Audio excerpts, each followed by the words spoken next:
G'day crew, my name's Oscar Pelazon and welcome to another episode of Tube Time Tuesdays.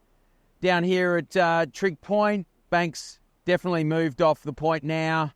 Some fun little runners out there today, a little bit of swell hanging around, and before I go and get a couple out in the water, I thought I'd come and have a chat to you about a couple of things here in the boardroom.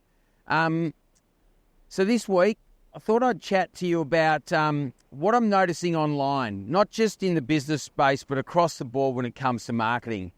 And that's the use of crappy language that seeks to tap into a fad or say that they're the next new thing, right? Stuff that comes in and out of fashion as quick as Usain Bolt in the 100-metre sprint at the Olympics.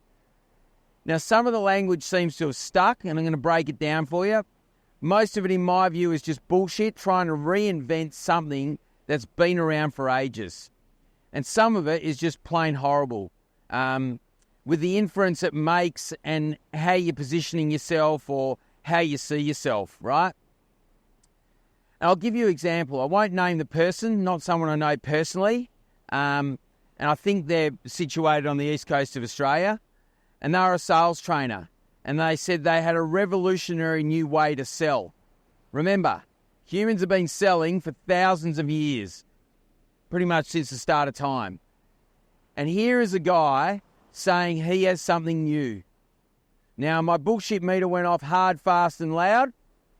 His new methodology, believe it or not, was to engage a potential client and ask the potential client about them, understand their needs, and present a solution. Shit me. This has been the go-to methodology in sales for about 30 years. And when I commented on his ad that this was nothing new, he come up with some lame-ass excuse for writing a complete lie in his ad. Lying and deceptive selling practices went the way of door-to-door salesmen of the 50s and 60s, right? They're dead and buried.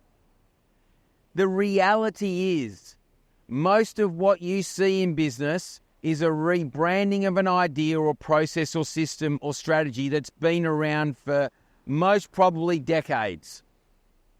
Now, I'll give you my top words or concepts that, in my view at the moment, are driving me nuts, that I think are crap, misused or misunderstood. Hustle. I want to puke when I see this word used.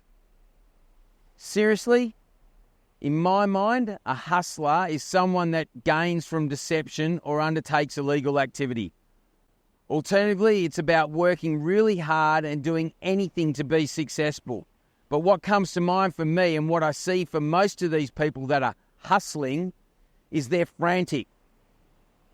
And frantic is bad.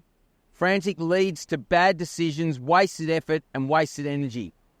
Here's the thought. How about being strategic, considered, and putting the right effort into the right things in your business?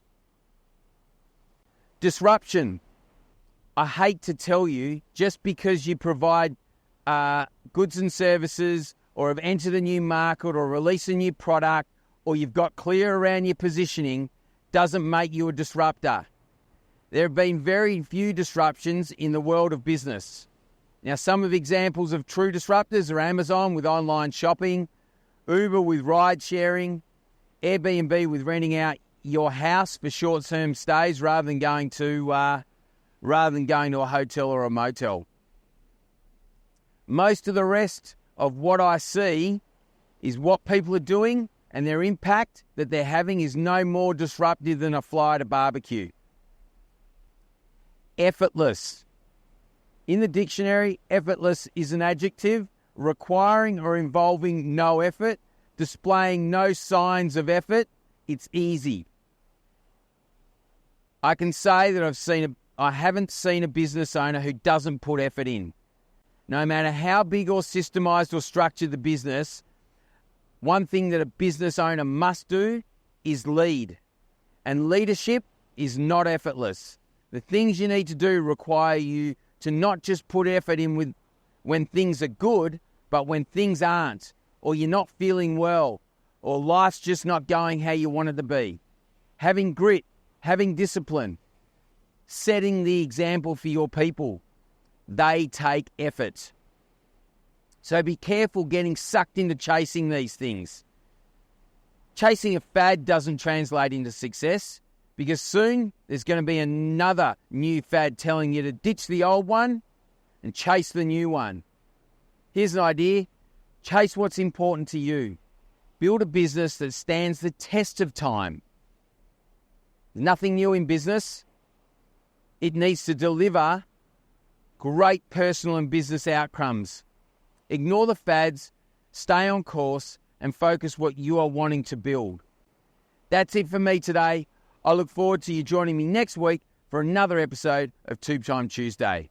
Happy days. Yewww.